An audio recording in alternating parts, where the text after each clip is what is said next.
Okay. 10 lang yan. Hi guys, so ayan. Sakay na kami dyan. Nagti-10 lang yan. Ito 32. 35 yan sa Macau eh. Yan lang yung lagi kong binibili pag umalis. Iba yan, tag 10 lang yan. Barbalot. Ewan ko, di ko alam. So hi guys, so pupunta na kami dyan. Dito kami sa Hong Kong. So pupunta kami ngayon sa ano. Tawag. Yan, mag-ferry kasi kami. So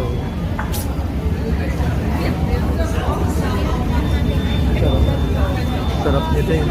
Sarap. Ferry. So ayun na nga. Ferry kami. So from doon sa Central to guys. So papunta kami sa ano lugar yun. Basta sumama lang kami doon sa nag-guide sa amin doon. Nakaputi. So ayan eksena namin ngayon.